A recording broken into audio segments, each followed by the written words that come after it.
Eu convido você a abrir, por gentileza, a sua Bíblia, no livro de Efésios, no capítulo 1, nos versículos 13 e 14. Efésios, capítulo 1, versículos 13 e 14. Esse vai ser o ponto de partida, o trilho da ministração de hoje. Eu vou ler na Nova Almeida Atualizada, o texto diz assim: nele também vocês, depois que ouviram a palavra da verdade, o evangelho da salvação, tendo nele também crido, receberam o selo do Espírito Santo da promessa. O Espírito é o penhor da nossa herança, até o resgate da sua propriedade, em louvor da sua glória. Eu queria dar destaque, à expressão receberam o selo do Espírito Santo da promessa. Outras traduções diz, fostes selados com o Santo Espírito da promessa. Você pode repetir isso comigo? Diga, receberam o selo do Espírito Santo. Bom, a ideia apresentada no verso 13 de receberam o selo, ela está ligada com a declaração que vem no verso seguinte, 14, por isso lemos os dois. O Espírito é o penhor, ou vamos ler aqui já o sinônimo, a garantia da nossa herança até o resgate da sua propriedade em louvor da sua glória. O tema da mensagem de hoje é o selo do Espírito. Um assunto que eu creio que nós precisamos entender mais e melhor, não apenas para que tenhamos um bom alinhamento doutrinário, mas porque acredito de todo o meu coração que essa compreensão é uma das chaves mais importantes para a nossa vida cristã, para a nossa caminhada com Deus. A expressão aqui, receberam o selo, ou fostes selados, é na verdade o uso de uma expressão que significa, literalmente, é um verbo, selar, colocar um selo, marcar com o selo, de acordo com o léxico de Strong. O dicionário de Vine enfatiza que o uso do verbo selar não pode ser desassociado da ideia de selo no contexto geral ao longo da Bíblia. E eu quero apresentar alguns dos usos da expressão selo, mesmo fora do contexto do Espírito Santo. Em Apocalipse 7, nos versos 2 e 3, nós vemos uma declaração a respeito da necessidade de selar os servos de Deus na testa, para que eles não sejam julgados com os outros. E aqui o uso do simbolismo do selo era o mesmo de ao longo da história, para muitas outras coisas, o de um emblema de propriedade e também de proteção. Algumas vezes ele é usado para falar de autenticação, como em Romanos, no capítulo 4, no verso 11, a Bíblia falando da justiça da fé de Abraão, e o selo da fé por meio da circuncisão. Em 1 Coríntios 9, 2, Paulo se refere aos coríntios como selo do seu apostolado. O texto também sinaliza não apenas propriedade, autenticação, mas também segurança e destino. Em segunda carta de Paulo a Timóteo, no capítulo 2, no verso 19, a Bíblia diz, entretanto, o firme fundamento de Deus permanece, tendo este selo, o Senhor conhece os que lhe pertencem. Às vezes era usado para falar de segurança, proteção ou permanência, como em Mateus 27, 66, que diz que selaram o túmulo de Jesus. E o próprio destino de Satanás, ainda que negativo por conta de juízo. Apocalipse, no capítulo 20, ali, a partir do verso 3, fala de Satanás sendo colocado numa cadeia e um selo sendo colocado sobre ele. Ou seja, ao olharmos para essas declarações todas, a ideia de selo na Bíblia indica propriedade, autenticação, segurança e destino. Todas essas coisas apontam numa direção. Deus quer autenticar a nossa fé, quer garantir que sejamos propriedade dele, que ele nos guarda e que o destino daquilo que ele tem planejado e preparado para cada um de nós seja cumprido. Ou seja, a ideia de selo sempre está relacionado com o conceito de garantia. Por isso, o selo vem relacionado com a definição de penhor. Ou seja, em 2 Coríntios, no capítulo 1 e no verso 22, assim como em 2 Coríntios 5, 6, são as outras duas vezes em que a palavra penhor aparece, nós vemos de novo uma relação com o assunto. 2 Coríntios 1, 22, nos selou e nos deu o penhor do Espírito em nosso coração. 2 Coríntios 5, 6, ora, foi o próprio Deus quem nos preparou para isso, outorgando-nos o penhor do Espírito. Ou seja, o Espírito Santo, sua obra, sua ação em nós, é apresentada como uma garantia de que aquilo que começou possa ser continuado, possa ser concluído. Paulo, escrevendo aos Filipenses, diz que aquele que começou em nós a boa obra há de completá-la. Da parte de Deus, a disposição é sempre de levar até o fim aquilo que ele começou. O apóstolo Pedro diz lá em 1 de Pedro, no capítulo 1, no verso 9, para que alcanceis o fim da vossa fé, a salvação das vossas almas. Então, sabemos que a salvação está em desenvolvimento. Filipenses 2,12 diz, desenvolvei a vossa salvação. Mas Deus quer nos levar ao destino final. Agora, o que é que eu e você precisamos entender sobre essa garantia? Se ela está relacionada com a ação do Espírito, não apenas sua pessoa, sua presença, mas sua obra em nós, então é evidente que tudo começa por um reconhecimento. O Espírito Santo habita em todo aquele que se converteu, né? Que normalmente nós chamamos de um cristão, mas todo discípulo de Cristo, alguém que experimentou o novo nascimento, tem direito a experimentar a presença do Espírito Santo na sua vida. Efésios capítulo 2, verso 22 diz, nele também vocês estão sendo edificados junto com outros, para serem morada de Deus no Espírito. Ou seja, Deus, na pessoa do seu Espírito, veio fazer morada em nós. Em 1 Coríntios 3, no verso 16, a Bíblia diz, vocês não sabem que são santuário de Deus e que o Espírito de Deus habita em vocês? Por outro lado, em Romanos, no capítulo 8, no verso 9, Paulo deixa claro que quem não tem o Espírito de Cristo não é dele. Quem é dele tem, e quem não é, né, quem não tem, não é dele. Romanos 8, 9 diz, vocês, porém, não estão na carne, mas no Espírito, se de fato o Espírito de Deus habita em vocês. E se alguém não tem o Espírito de Cristo, esse tal não é dele.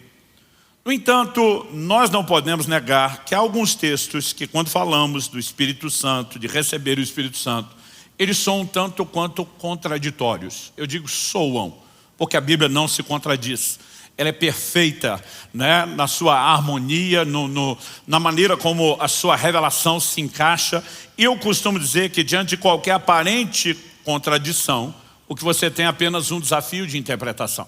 Estou dizendo isso porque a maioria das pessoas entende, a partir do momento da conversão, do novo nascimento, o Espírito Santo veio habitar em nós, deduz-se que isso seja um processo automático. No entanto, em Lucas, no capítulo 11, no verso 13, Jesus diz, ora, se vocês são maus, sabem dar coisas boas aos seus filhos, quanto mais o Pai Celeste dará o Espírito Santo àqueles que o pedirem. Agora, Jesus está falando sobre pedir. E a ideia é que você pede para que possa receber. É toda a ênfase do ensino de Jesus sobre oração. Então, se fosse recebimento automático, seria desnecessário pedir. Se tem que pedir, o recebimento não é automático. E alguns começam a questionar, mas espera aí, como exatamente se dá essa dinâmica? E não adianta pedir antes da conversão.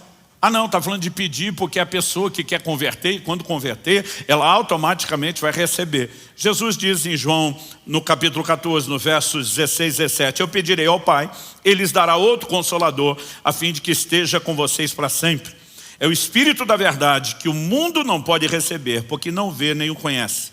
Vocês o conhecem, porque Ele habita com vocês e estará em. Esse em é do lado de dentro. Por enquanto Jesus diz, Ele está presente. Vocês podem perceber a ação dele, mas daqui a pouco ele estará do lado de dentro. Mas Jesus diz, o mundo não pode receber. Ou seja, alguém que não nasceu de novo, não pode pedir o Espírito Santo esperando que o receba, porque sem o novo nascimento não recebe. Pressupõe-se que quem está pedindo é alguém que nasceu de novo. Mas se é automático, por que é que tem que pedir? Então, essas coisas têm trazido muito debate entre algumas escolas teológicas, né? Relacionando não só o questionamento com, peraí, é aqui, é depois, mas também com a própria ideia do selo do Espírito Santo, que sempre esteve associada ao entendimento da habitação no cristão. Então aqueles que dizem, isso aqui é automático, o Espírito Santo veio habitar em mim, pressupõe, eu recebi o selo de cara no dia da conversão. Aqueles que dizem, não, existe alguma coisa a ser buscada depois, empurram o recebimento do selo para depois. Eu acredito que nós somos de uma percepção bíblica mais clara para entender o que de fato é o selo do Espírito em nós. E não dá para falar da segunda coisa sem resolver a primeira. Então na terça-feira à noite, né, eu vou falar mais sobre essa distinção, mas A única forma de você conciliar as aparentes contradições imediatamente, depois. É quando você entende que a Bíblia nos apresenta duas experiências distintas. Uma delas se dá na conversão, quando nascemos de novo e de fato a pessoa do Espírito Santo vem habitar em nós. Outra delas, depois de já tê-lo habitando em nós, é quando somos revestidos de poder. Então, por exemplo, já falamos anteriormente aqui, ao apresentar o ministério do Espírito, que ninguém pode se converter sem a ação do Espírito Santo. Trabalhando o arrependimento, a fé, a própria experiência do novo nascimento. E algo que nenhum de nós pode negar é que o apóstolo Paulo diz em 1 Coríntios, no capítulo 12, no verso 13, pois em um só Espírito, todos nós fomos batizados em um só corpo, quer judeus, quer gregos, quer escravos, quer livres, e a todos nós foi dado beber de um só Espírito. A expressão ser batizado significa mergulhar, colocar para dentro de. Quando a Bíblia fala de ser batizado no corpo, você não precisa imaginar o corpo de Jesus como algo líquido, onde alguém imergido, afundado, mas a Bíblia diz que é o Espírito Santo quem nos batiza no corpo, nos coloca no corpo de Cristo, ou seja, não há conversão sem a obra dele. E eu gosto de dizer que o Espírito Santo te leva a Cristo, mas depois você veio a Cristo. João Batista anunciou, ele, Jesus, vai batizá-los no Espírito Santo. A partir do momento que você vem a Cristo, Cristo diz agora, eu vou te mergulhar no Espírito Santo. O Espírito Santo te colocou em mim e agora eu vou te colocar no Espírito Santo. São duas experiências distintas. Em João, no capítulo 20, no verso 22, a Bíblia diz que o Senhor aparece aos discípulos depois de ressuscitado. E o texto diz assim, havendo dito isso, soprou sobre eles e disse-lhes, recebam o Espírito Santo. Naquele momento, depois da ressurreição, consumada a obra, ele sopra sobre eles e diz, recebam. Eu acho interessante que ele não diz, olha, isso aqui é só uma ensinação profética, mas não vai acontecer agora. É outro momento. Ele dá a entender, o Espírito Santo está disponível e vocês já podem tê-lo. No sentido de habitar em nós. Mas em Lucas 24, 49, Jesus diz, eis que envio sobre vocês a promessa do Pai. Permaneçam na cidade, ele falava de Jerusalém, até que vocês sejam revestidos do poder que vem do alto. Então, mesmo Jesus que soprou e diz, recebam, diz, tem alguma coisa a mais. Quem está acompanhando? Atos capítulo 1, versos 4 e 5. É a continuação do relato de Lucas. E comendo com eles, está falando do período depois da ressurreição, deu-lhes esta ordem, não se afastem de Jerusalém, mas esperem a promessa do Pai, a qual vocês ouviram de mim. Porque João, na verdade, batizou com água, mas vocês serão batizados com o Espírito Santo dentro de poucos dias. Ou seja, o Jesus soprou, falou, o que eu leio para vocês, dizendo, recebam o Espírito Santo, a habitação dele em vocês, não é a experiência com o batismo no Espírito Santo, que ainda está para acontecer. Essas experiências precisam ser distinguidas. Atos capítulo 1, verso 8, o Senhor diz, vocês receberão poder ao descer sobre vocês. Aqui o recebam é do lado de dentro. Antes Jesus diz, o Espírito habita com vocês, mas ele estará do lado de dentro. Agora ele está dizendo, sobre vocês. E quando nós olhamos essas distinções, é evidente que essas duas experiências precisam ser destacadas. O apóstolo Paulo pergunta aos Efésios, recebestes vós o Espírito Santo quando crestes? Se há um recebimento automático na conversão, e de fato a Bíblia está dizendo que sim, que ele vem habitar em nós, mas não há nenhuma outra experiência, por que é que Paulo perguntaria se eles receberam o Espírito Santo? Paulo não está falando da presença habitando, ele está falando do que Atos 19 vai nos mostrar, que é o batismo no Espírito Santo. E quando a gente vai olhando a palavra de Deus, é evidente que não se trata o batismo de algo automático na conversão, mas isso não significa que na conversão nós não nos tornamos morada de Deus no Espírito. Por que eu digo que é importante separar essas coisas? Em Gálatas 3:2, Paulo pergunta, quero apenas saber isso, vocês receberam o Espírito pelas obras da lei ou pela pregação da fé? Ele diz, quando a palavra é pregada, inclusive assuntos como esse estamos ministrando ao longo de todo o mês, fé é despertada, porque fé é necessária para receber o Espírito Santo como qualquer outra coisa, e assim como você precisa quando entrega a sua vida a Cristo. No verso 5 ele volta a dizer, aquele que lhes concede o Espírito e que opera milagres entre vocês, será que ele o faz pelas obras da lei ou pela pregação da fé? Então é necessário uma correspondência de fé específica, é o que Jesus falou, peça o Espírito Santo, creia para que você receba o Espírito Santo. Aí alguns tentam misturar a experiência do batismo no Espírito com a do Espírito Santo vindo habitar em nós na conversão. Diz, não, quando alguém converteu, já recebeu o Espírito Santo, já foi batizado, já tem tudo o que precisa. E eu digo, é confuso você tentar sustentar isso. Por quê? Quando você olha para as declarações do livro de Atos, em Atos 10, na casa de Cornélio, e já lemos esse texto, o povo primeiro foi batizado no Espírito Santo, pode depois ter sido batizado nas águas. Em Atos, no capítulo 8, em Samaria, foi o contrário. Primeiro eles foram batizados por Filipe nas águas, mas a Bíblia diz que sobre nenhum deles ainda tinha descido o Espírito Santo. Então está claro que as duas experiências não necessariamente têm que acontecer junto e nem que haja uma ordem para elas. Em Atos 19, Paulo, enquanto batizava os efésios, eles foram cheios do Espírito Santo. Então, o batismo no Espírito pode acontecer antes do das águas, pode acontecer durante ou pode acontecer depois. Não são a mesma experiência. Então, essa distinção, ela é importante para quê? Para que a gente entre num questionamento mais claro. O que é o selo do Espírito? A gente viu que a sua ideia está associada, né, a essa indicação de propriedade, autenticação, de segurança, de destino. Em 1 de João 4,13, a Bíblia diz, nisto conhecemos que permanecemos nele e ele permanece em nós, pelo fato de nos ter dado do seu Espírito.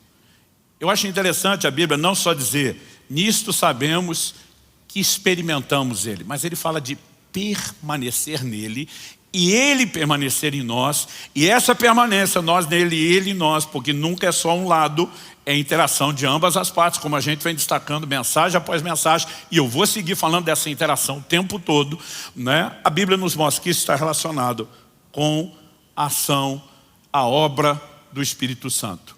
Então nós precisamos entender, há uma garantia? Há. Mas o que exatamente é essa garantia e quando ela acontece?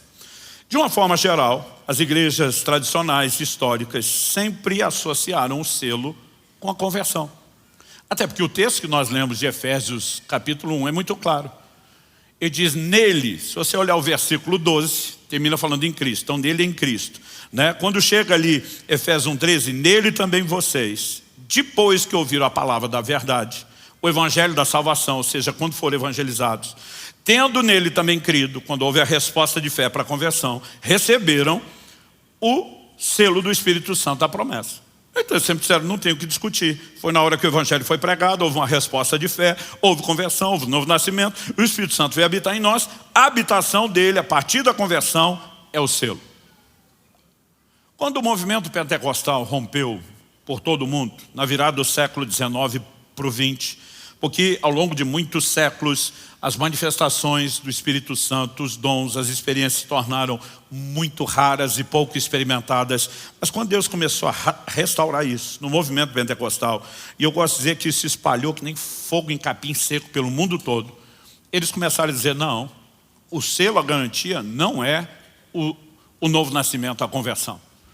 E eles tinham tanto o que acreditavam ser uma base bíblica, como misturaram algo perigoso na hora de você fazer doutrina, que diz respeito à experiência. Base bíblica, eles pegaram segunda epístola de Paulo aos Coríntios, capítulo 1, versos 21 e 22, que diz assim, aquele que nos confirma juntamente com vocês em Cristo, e aqui está falando de confirmar em Cristo, ou seja, é a autenticação, é a ideia do selo. Ele diz, aquele que nos confirma junto com vocês, não só nós, mas vocês também em Cristo, e que nos ungiu é Deus, e que também pôs o seu selo em nós, e nos deu o penhor do Espírito em seu coração.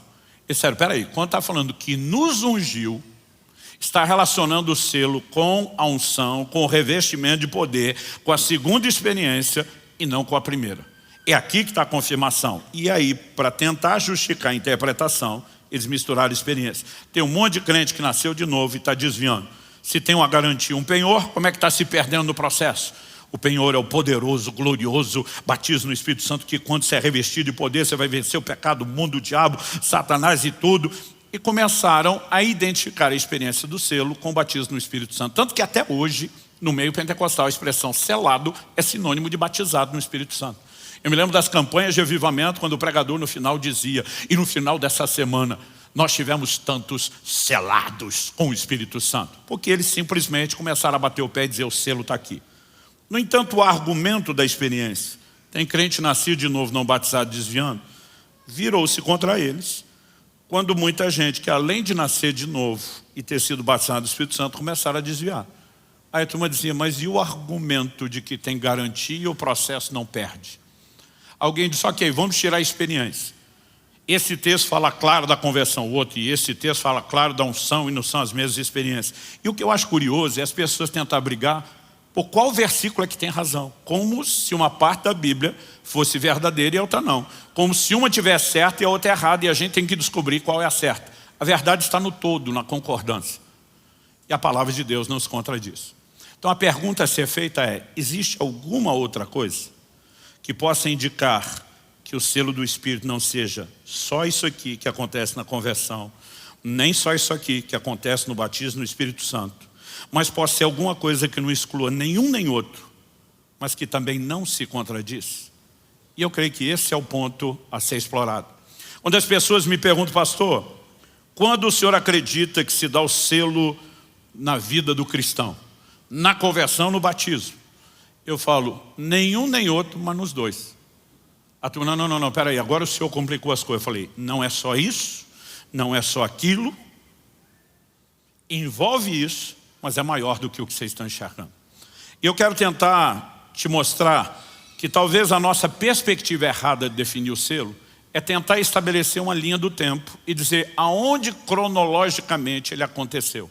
Aconteceu aqui ou aconteceu ali, mas na nossa cabeça é uma experiência instantânea e completa. Se isso fosse verdadeiro, tudo aquilo que eu prego e ensino sobre perda de salvação não seria coerente. Por quê? Porque se temos uma garantia, não existe risco. E se tem risco, não tem garantia. Então como que a gente lida com esse entendimento?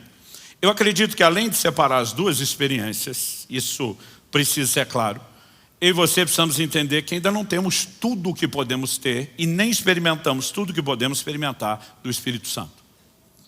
Em Romanos no capítulo 8, no verso 23, o apóstolo Paulo, falando da criação que geme, ele conclui e diz assim, não somente ela, mas também nós, que temos as primícias do Espírito, igualmente gememos em nosso íntimo, aguardando a adoção de filhos, a redenção do corpo. Ele não diz só, e também nós que temos o Espírito, ele diz, temos as primícias. As palavras primícias significam primeiros frutos. Da onde Paulo tirou isso? Do entendimento da festa e da celebração das primícias da própria Bíblia. O que era o exemplo, a alegoria que Paulo menciona? O camarada entrava no campo, com um braço, ele abraçava um feixe, seja de trigo ou o que for, com outro ele cortava com a foice, e ele parava a colheita no primeiro feixe. Porque ele tinha que agora levar para Deus os primeiros frutos. Os primeiros frutos não eram toda a colheita, eram bem distintos. E quando ele está dizendo, nós temos as primícias do Espírito Santo, é evidente que ele está dizendo, nós não temos tudo que podemos ter. Agora, nós já falamos na semana passada que Deus não está dando o Espírito Santo parcelado aos poucos. Quando explicamos que o conceito de ser cheio do Espírito não é a gente ter mais dele e subindo o nível até estar com o tanque cheio. A gente mostrou que a ideia de ser cheio é estar totalmente tomado e que o conceito bíblico de ser cheio é ele ter mais de nós, porque ele não é parcelado. Então, se ele não é parcelado, o que é que significa eu e você não temos tudo daquilo que poderíamos ter? Estamos falando da obra dele. Tanto que Paulo disse, nós estamos aguardando a redenção do corpo, ou seja, nosso espírito foi regenerado, nossa alma segue sendo restaurada e um dia o nosso corpo será transformado. Então não temos tudo, não experimentamos ainda a sua obra plena e completa. Agora a pergunta é, se não experimentamos sua obra plena e completa, que vai progressivamente nos transformando de glória em glória na imagem de Cristo, como sinalizamos desde a primeira mensagem, como é que nós já temos uma garantia do processo terminado antes de terminar? Eu mencionei 1 de Pedro 1,9, para que alcanceis o fim da vossa fé, a salvação das vossas almas. Esse é o objetivo final. Outro dia alguém falou, não, Soberano, eu não consigo entender como que você acredita em Pedro de salvação. Eu falei, a salvação não é pela fé? Ele falou, é. Eu falei, Paulo não fala de alguns que naufragaram na fé. Ele não fala de guardar a fé. Se a fé pode ser perdida ao longo do processo e a salvação é só pela fé, como é que a salvação que é pela fé se alcança sem fé? Então você acha que é só ter fé para começar e não precisa mais justificá-la, não precisa sustentá-la, não precisa praticá-la. Nosso conceito de segurança existe, Mas está condicionado a quê? A que você funcione devidamente de acordo com aquilo que Deus deu. Rafael Barbosa me pediu no intervalo, falou, pastor, deixa mais claro. Tipo assim, mostra que um selo de garantia num produto, ele é válido enquanto você usa direito. Ele diz, não adianta jogar o iPhone debaixo da roda do carro, passar por cima e esperar, né, que o fabricante simplesmente dê outro. Existe um entendimento prático sobre isso? As escrituras nos mostram que sim. Por exemplo, em Filipenses 2,12 a Bíblia diz, desenvolvei a vossa salvação com temor e tremor. Se ela é um ato unilateral de Deus, por que é que existe um imperativo para que eu desenvolva? Nós precisamos entender alguma coisa na dinâmica da obra do Espírito Santo, que envolve o que eu estou falando desde o início, interação. Então, pastor, tem algum texto que não exclua a ideia de que o selo pode estar relacionado com a conversão, pode estar relacionado com o batismo no Espírito Santo, que não coloque os dois em choque, que não se discuta que a garantia não é ato unilateral de Deus e que resolva tudo isso? Sim, Efésios capítulo 4, verso 30, que diz, e não entristeçam o Espírito Santo de Deus, no qual vocês foram selados por dia da redenção. Aqui o Paulo introduz a ideia de selo, não como uma experiência única, cronológica, em um momento ou outro, mas ligada a um relacionamento. Se você entristecê-lo, se você afastá-lo, você vai perder a única garantia que você pode ter. Então ele não está falando do selo aconteceu aqui, o selo aconteceu ali. Ele fala de algo que envolve uma dinâmica de interação contínua e permanente. E que se for comprometida, a garantia foi embora. Aonde isso nos leva? Eu quero destacar, assim, em primeiro lugar, distinguimos a experiência do Espírito Santo habitando em nós, que são duas, né, coisas diferentes, ele habitar em nós, o batismo no Espírito Santo. Se por outro lado, ao questionar o selo do Espírito Santo, a gente diz não está aqui, não está ali, mas envolve todas essas coisas. E terceiro e último lugar, e aqui eu gasto um pouquinho mais de tempo, eu quero falar sobre o que a Bíblia chama de a comunhão com o Espírito Santo. Em 2 Coríntios, no capítulo 13, no verso 13, em algumas traduções, isso mudou para um versículo novo, que é o 14, mas é o último do capítulo, é o último de 2 Coríntios. Esse verso diz assim, nós o apelidamos de a bênção apostólica, a graça do Senhor Jesus Cristo e o amor de Deus e a comunhão do Espírito Santo estejam com todos vocês, não com alguns, com todos vocês. Porque cada um desses itens apresentados aqui é para todo mundo. Eu fico olhando para um versículo como esse, imagino que a maioria dos crentes lê ele mais ou menos assim, a graça do Senhor Jesus Cristo. O crente para e fala, top. Esse negócio é sério, isso aqui é importante, é vital, essencial e inegociável. Porque ele lembra da declaração de pela graça sois salvos, então ele pensa, se não tiver a graça, está todo mundo lascado. Então ele diz, isso aqui é importante. Aí ele continua lendo. E o amor de Deus, ele para e diz, top também, essencial, vital. Porque ele lembra de João 3,16, Deus amou o mundo de tal maneira que deu seu Filho unigênito para que todo aquele que nele crê. E pensa, se não fosse o amor de Deus, a gente está tudo perdido e lascado. Mas ele termina a leitura mais ou menos assim. E a comunhão do Espírito Santo, o que quer que seja isso, não deve ser importante, esteja com cada um de vocês. Eu digo, como é que é?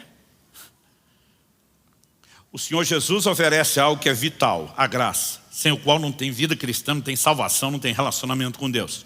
O Pai oferece algo vital, a expressão do seu amor que providenciou tudo, vital, sem o qual não há vida cristã, não há relacionamento com Deus, não há nada. E o Espírito Santo oferece uma coisa inútil, sem vergonha, sem propósito, só para entrar na lista, mas que não tem nenhuma relevância. O nosso problema tem sido não conseguir mensurar o peso que o ministério, que a obra do Espírito tem em nós. E não adianta falar dele agindo sozinho, que para que ele haja é necessária interação. E nessa interação, a Bíblia nos mostra uma ideia de relacionamento, porque o Espírito Santo não é uma coisa, o Espírito Santo não é uma energia, ele não é uma força, ele não é um poder, ele é uma pessoa. E é Deus. É um com o Pai e com o Filho. Então, o Filho e o Pai apresentam obras essenciais, e a dele totalmente desnecessária. Ele veio habitar em nós, a troco de nada. Porque não tinha lugar para ele morar no céu e descobriu que podia morar dentro de mim, dentro de você, de graça, sem pagar aluguel. Se nós não entendemos a importância do que ele veio fazer e a natureza da sua obra, que requer interação, Mas não é só você fazer um movimento do lado de lá, eu faço do lado de cá. Essa interação é relacional. E aí nós já falamos que o Espírito Santo pode ser resistido, que ele pode ser enciumado, que ele pode ser apagado, que ele pode ser entristecido. São todas dinâmicas de algo que acontece dentro do quê? De um relacionamento.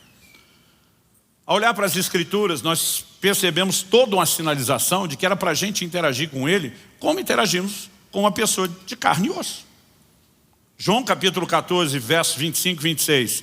Jesus diz: tenho dito isso enquanto ainda estou com vocês, mas o Consolador, o Espírito Santo que o Pai enviará em meu nome, esse ensinará a vocês todas as coisas e fará com que se lembrem de tudo que eu lhes disse. Ensinará todas as coisas, não algumas. Quando a gente pensa ser guiado pelo Espírito Santo, a gente pensa um direcionamento profético, uma manifestação dos dons. Não.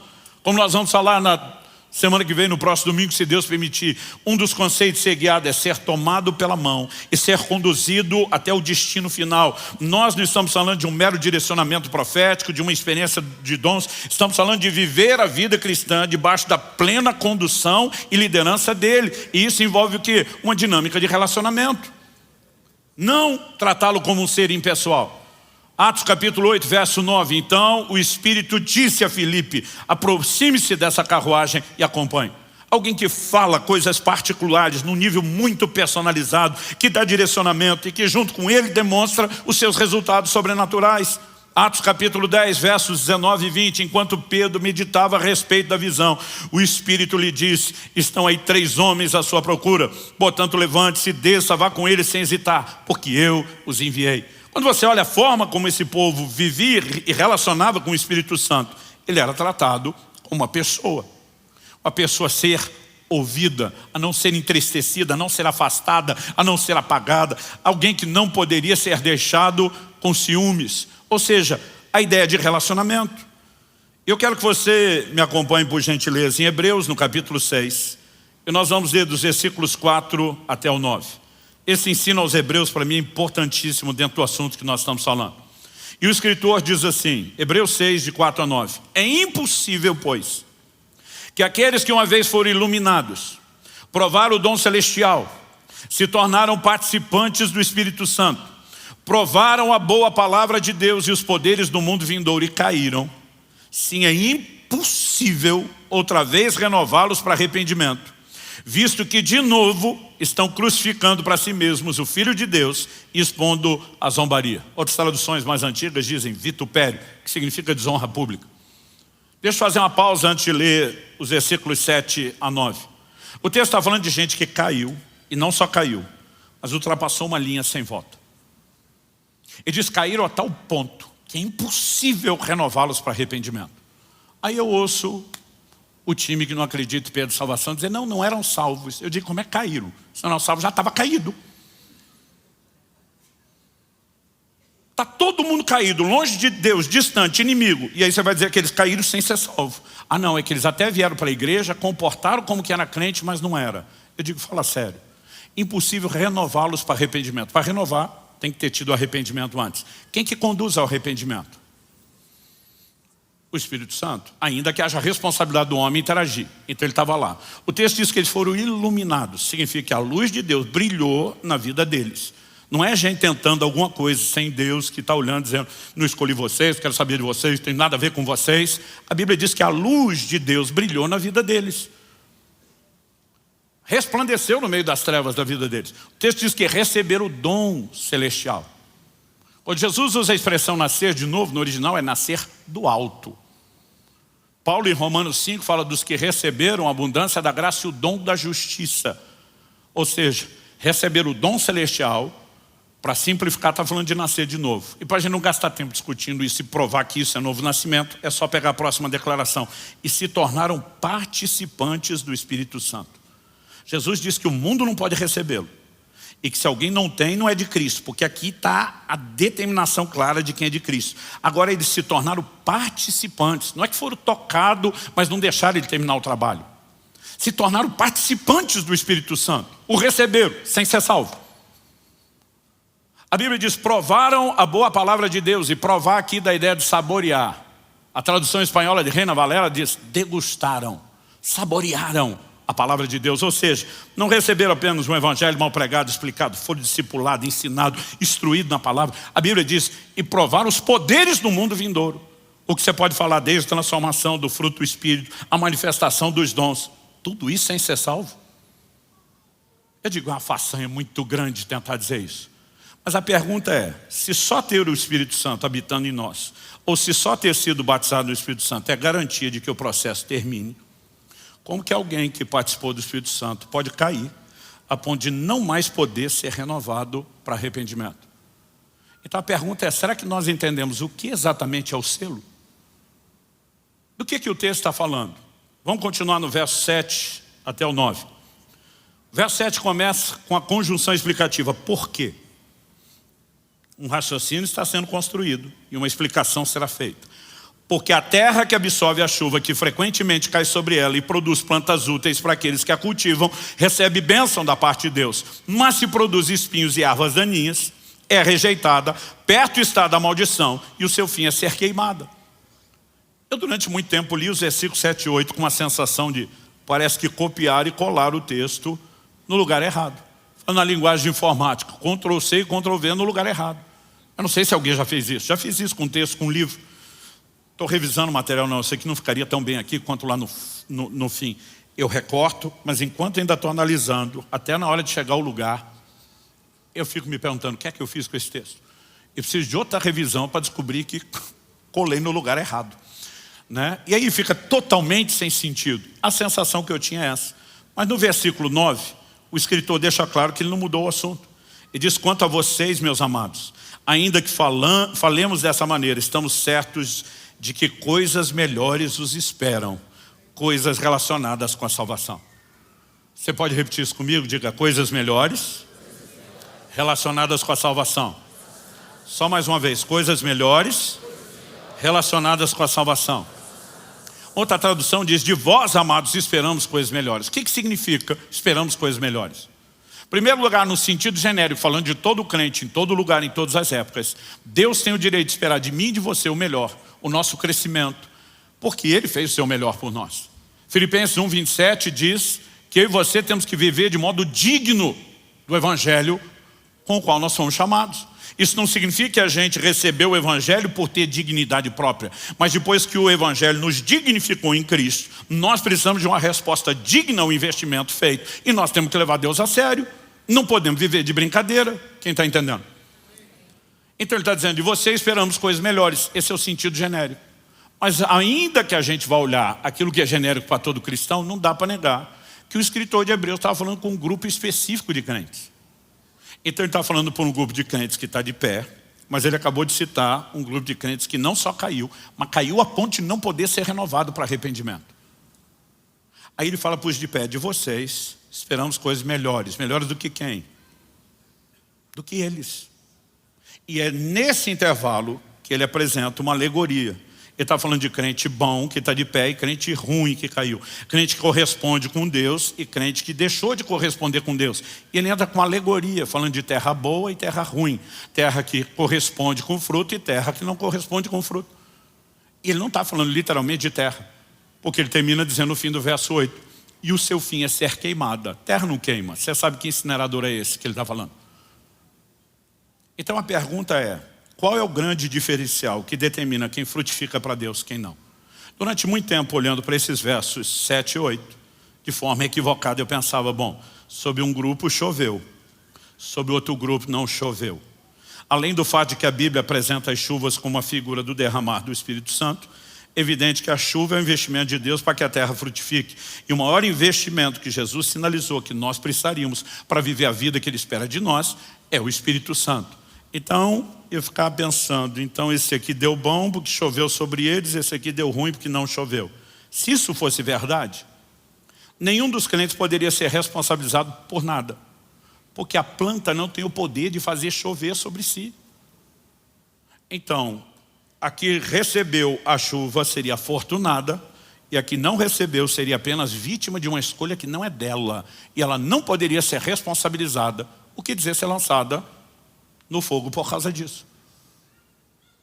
A pergunta é, Deus está escolhendo sobre quem vai chover? Não, nem no natural, nem no espiritual.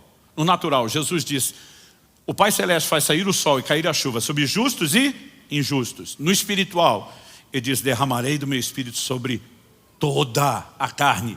Ele não falou, vou derramar do meu espírito sobre alguns, vou derramar do meu espírito sobre os eleitos, vou derramar do meu espírito sobre os crentes bons das igrejas boas. Ele nunca fez distinção. Ele diz, vou derramar do meu espírito sobre toda a carne. Ele está dizendo, eu estou fazendo um investimento para que todo mundo possa corresponder e frutificar. Então qual a diferença entre um tipo de terra e outro? A diferença está aqui no verso 7. A terra que absorve a chuva, que não desperdiça, que aproveita, que interage com aquilo que está sendo derramado sobre ela. E de novo nós voltamos a um elemento comum. O que é a nossa garantia não é uma experiência cronológica ao longo do tempo, é a disposição de ato contínuo interagir. Porque se eu absorvo a chuva hoje, mas daqui 10 anos não, o que é que me adiantou ter absorvido no início? Quem está entendendo? O nosso problema é que a vida inteira nós ficamos tentando definir o selo num lugar de referência cronológica. Aconteceu lá ou aconteceu cá. Deixa eu tentar explicar isso de outra forma. Hoje, 17 de setembro de 2023, eu completei exatos, descontando, levando em consideração no bissexto tudo, 18.522 dias de vida. Eu estou a 18.522 dias no planeta Terra. Para simplificar, só conto 50 anos. Que sempre tem um que fica. Que idade ele tem? Pronto, já resolvi o seu problema, você volta a prestar atenção aqui, em vez de ficar fazendo a conta. Se eu levar em consideração aqui, só a nível hipotético, que eu tenha comido em média 1 quilo de comida por dia. Média generosíssima. Considerando a época que eu era criança e malemar comia, e os últimos anos, a última década que eu me converti nessa área. Que teve alguma coisa nesse meio, no limbo aqui, que 1 quilo era uma refeição. Então, vamos tentar imaginar uma média que sirva para a maioria de vocês. E mesmo para a maioria de nós, a média é generosa. Isso significa que eu já comi, no mínimo, 18 toneladas e meia de alimento. Ou seja, eu sou uma máquina devoradora de alimentos. Eu fico imaginando se eu fosse estocar 18 toneladas e meia de alimento aqui em cima da plataforma, qual seria a altura, porque o espaço já está limitado, qual seria, não a extensão horizontal, mas vertical? Quanto espaço precisaria para acumular 18 toneladas e meia? Ou seja, é muita comida, gente. Se alguns anos atrás, quando eu completei 15 mil dias de vida, e eu pensasse, meu Deus, 15 toneladas de alimento consumido, e eu chegasse à conclusão que eu já comi demais, e parasse de comer permanentemente, eu estaria aqui hoje pregando para vocês? Não. Por que não? Não precisa nem de muita inteligência. Porque não importa quanta comida eu comi. Se eu parar de comer, eu morro. Pelo menos permanentemente. E quando nós falamos do Espírito Santo, a gente não consegue entender a mesma lógica? Deixa eu te dizer uma coisa, não importa quanta experiência já teve com o Espírito Santo. Se você parar de relacionar-se com Ele, você morre. Então o selo não é a experiência do primeiro dia, aleluia, eu tive uma experiência, estou garantido para sempre, não preciso de mais nada. O selo não é a experiência do batismo no Espírito, mas envolve todas essas coisas. O selo é uma resposta contínua de relacionamento com Ele, onde eu e você decidimos, eu não vou apagá-lo, eu não vou diminuir sua obra, eu vou interagi-lo, eu não vou entristecê-lo, eu não vou resisti-lo, eu não vou afastá-lo, eu vou permanecer sensível à sua condução e à sua liderança. Resumindo, o selo do Espírito não é uma experiência única. É um ato contínuo de interação e relacionamento. Por isso, quando a Bíblia diz enchei-vos do Espírito, nunca é uma experiência única. É ato contínuo. Ou seja, alguém pode ter se tornado participante do Espírito Santo, como esses hebreus estão ouvindo falar de um grupo, e ainda assim interromper completamente o processo, a ponto de não ter garantia nenhuma. Aliás, vários textos não só relaciona o conceito do selo com garantia, mas mostram pecados contra o Espírito Santo que sinalizam uma interrupção do processo. E a gente já falou deles. Mas vamos recordar alguns e tocar em outros. Atos 7:51, Estevão diz, vocês sempre resistem ao Espírito Santo. Alguém diz, não, isso é quem não converteu. Vamos pular. 1 Tessalonicenses 5:19, falando para o crente, não apaguem o Espírito. Ele não está dizendo que a pessoa do Espírito será extinta, deixará de existir, mas obviamente sua obra na nossa vida, ao ser comparada com o fogo, está dizendo, se você alimenta ela permanece ou aumenta. Se você não alimenta devidamente, ela diminui, e se não alimentar nada, ela pode se apagar completamente. E se eu e você o apagamos completamente e ele é a garantia, significa que nós podemos ter aberto mão da garantia no meio do processo. Em Mateus 12, 31 e 32, Jesus diz: por isso digo a vocês que todo pecado e blasfêmia serão perdoados aos homens, mas a blasfêmia contra o Espírito Santo não será perdoada. Se alguém disser alguma palavra contra o Filho do Homem, isso lhe será perdoado. Mas se alguém falar contra o Espírito Santo, isso não lhe será perdoado, nem nesse mundo, nem no porvir. Aí alguns fazem um malabarismo teológico para dizer: não, isso aqui, o pecado contra o Espírito Santo, e aí eles evitam blasfêmia. Jesus está dizendo que a blasfêmia é um pecado sem perdão. Eles tiram blasfemar, que é um ato de falar do jogo, e diz: o pecado contra o Espírito Santo é não crer em Jesus. Eu digo: como é que é? Então o cara que não creu até agora não vai ser perdoado, ele não pode crer nunca mais. Que conversa é essa? Pega o contexto. A Bíblia diz que os fariseus atribuíram a obra do Espírito Santo, Jesus curando enfermos, expulsando demônios, e ele disse que fazia isso pelo dedo de Deus e pelo poder do Espírito Santo. Eles disseram: você faz isso por Beelzebu, o maioral dos demônios. Eles atribuíram a obra do Espírito Santo a demônio com consciência, não com ignorância. Eu já vi gente que foi em culto e reunião dizer: esse cara é um enviado do Satanás, os milagres que a turma diz que acontece é do diabo. E o cara entra aí e receber ele o milagre. E aí fica em crise: peraí, o diabo está mais forte na minha vida do que Jesus.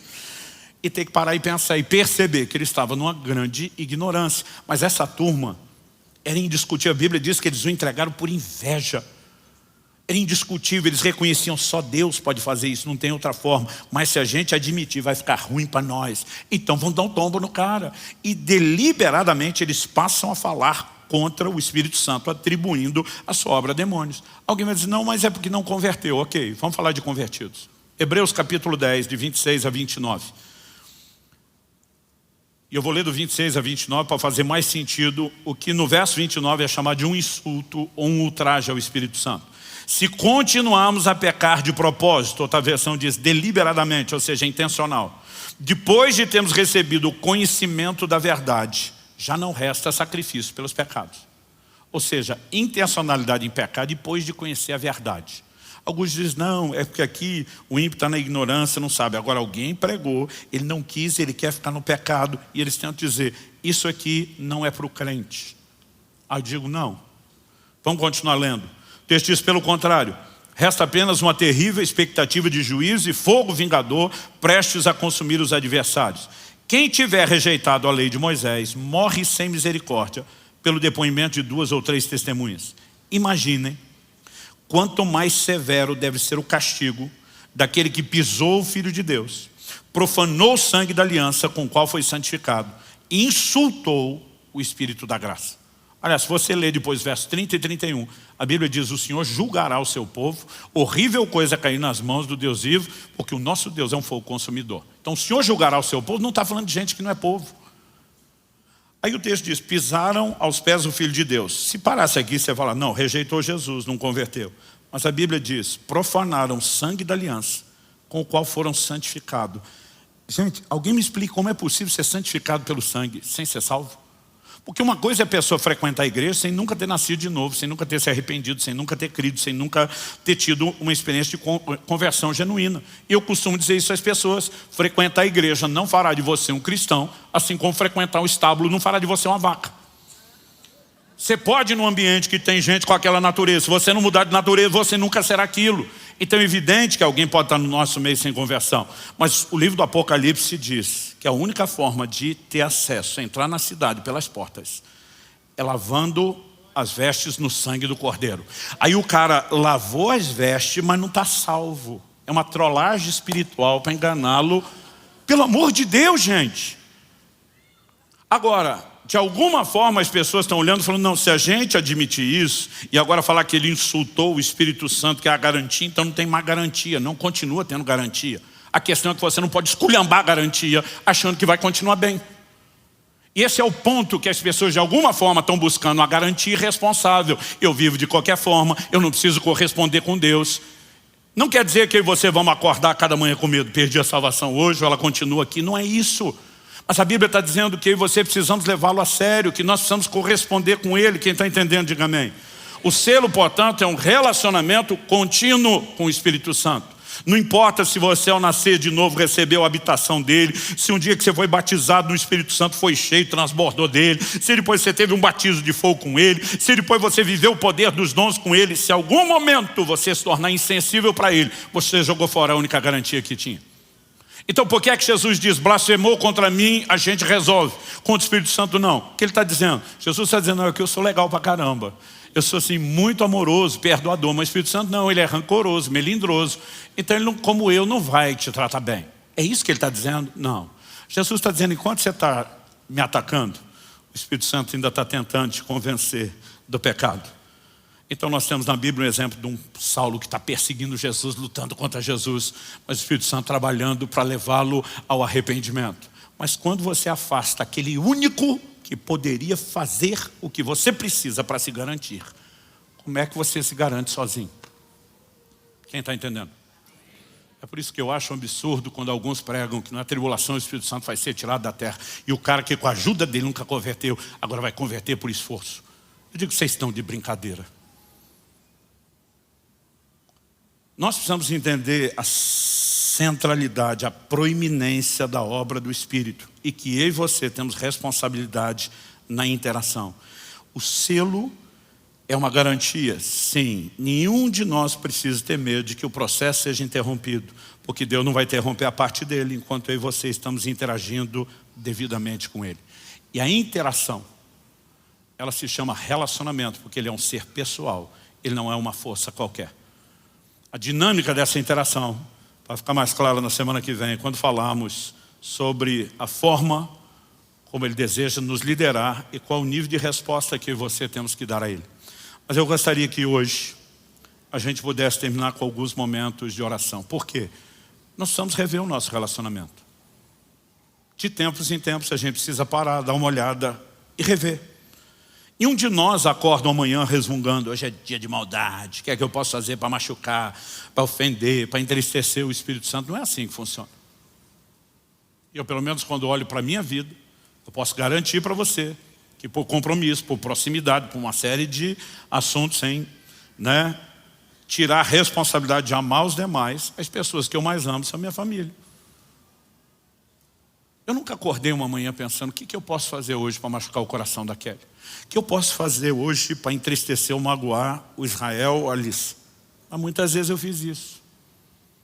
Não porque planejei isso, mas porque não fui cuidadoso o suficiente para perceber o que era importante para eles, ou para prestar atenção na maneira como eu respondi, o jeito que eu falei. Às vezes era o que eu fiz, às vezes era o que eu não fiz. E quando eu me tocava que tinha machucado um deles, qual era o caminho? Ir lá e humildemente dizer, me perdoa, eu amo você. Eu não sei onde é que eu estava com a cabeça. Eu não sei por que eu não te enxerguei como deveria. Eu não sei por que eu não te tratei como deveria. Mas isso também me feriu.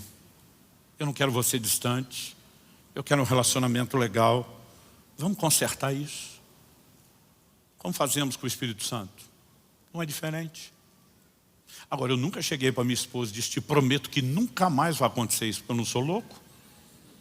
Eu teria que ser perfeito para garantir essa promessa. Mas muitas vezes eu falei para ela, o que eu posso te prometer é que isso vai acontecer cada vez menos, porque eu vou estar profundamente empenhado com o meu crescimento no processo. E muitas vezes para o Espírito Santo eu falei a mesma coisa. Eu não posso te garantir que em algum momento, por descuido, eu vá te entristecer. Mas eu te prometo que eu vou entregar tudo de mim. E isso não é suficiente. Eu vou depender de interagir devidamente com o Senhor para poder usar tudo que é seu. Para que isso não aconteça com a mesma frequência e regularidade. Para que eu possa viver transformação. Uma das coisas mais necessárias para qualquer cristão é manter um coração tenro, sensível para o Espírito Santo. A Bíblia diz, se hoje ouvides a sua voz, não endureça o coração. E muitos não percebem que começam nas primeiras coisas. Às vezes é um pensamento que ele teve, algo que ele falou. E o Espírito Santo vem tentar convencê-lo, isso não é legal. E muitas vezes o coração endurece. A pessoa se enche de razão para justificar o que fez, por que fez. E muitas vezes o processo vai lentamente. Uma coisa é entristecê-lo uma vez. Outra coisa é fazê-lo algumas vezes. Outra é fazê-lo várias vezes. Outra é fazer muitas vezes. Outra é fazê-lo permanentemente. Mas esse processo de deterioração da fé, ele nunca é instantâneo. Alguém diz que o crente não cai, ele vai caindo. E é necessário muito descuido e falta de sensibilidade para que essa relação se deteriore profundamente a ponto de não ter mais volta. Mas biblicamente é possível ultrapassar a linha sem volta, com certeza. Mas a ideia de falar isso é tentar criar em você o medo ou o pavor de chegar no lugar sem volta. É justamente criar em você uma resposta, um posicionamento, dizer, nem a pau que eu vou atravessar para o lado de lá. Eu quero me garantir do lado de cá, pertinho dele. Eu acredito que no domingo que vem nós vamos ter a orientação mais prática de todos os ensinos possíveis, como interagimos e relacionamos com ele com simplicidade e praticidade no dia a dia, mas toda essa construção é importante. Alguns ficam me olhando com a cara de, chega logo lá, pastor. Eu digo, vamos com calma. Nós estamos montando um quebra-cabeça, né? Tanto doutrinário quanto de orientação prática. A Bíblia não falaria tanto sobre o assunto, para a gente só ir correndo no resultado final e dizer, é só isso, acabou. É importante que a gente entenda o processo. Mas eu gostaria que nesse momento você fechasse seus olhos por um instante e você pudesse ter um momento de conversa, de como o salmista poder dizer, sonda meu Deus e conhece o meu coração, vê se é em mim algum caminho mau, de poder dizer, Espírito Santo, pode ser que algumas vezes meu coração esteja tão duro que eu não percebo o quanto eu te resisti, ou o quanto eu te entristeci, ou o quanto eu te enciumei. Mas eu não quero perder a sensibilidade, eu não quero endurecer o coração, eu não quero perder a capacidade de te ouvir, e principalmente dar ouvidos e corresponder ao que o Senhor está falando. Eu creio que nessa manhã, mais do que a clareza da doutrina bíblica, Deus quer soprar sobre o meu e o seu coração. Ele quer resgatar a sensibilidade. Ele quer gerar em nós uma disposição de correr para Ele, de reconhecermos que nós precisamos da comunhão com o Espírito Santo, que esse relacionamento é ato contínuo. E não estou falando de uma experiência com os dons. Estamos falando daquele que quer nos transformar na imagem de Jesus, que quer nos guiar em todo o processo de santificação. Parte do combo também envolve os dons, mas passa pelo fruto do Espírito, por mudança de caráter, por um comportamento que exalta e glorifica a Deus. E esse é um excelente momento para você rever as coisas. Talvez seja muito rápido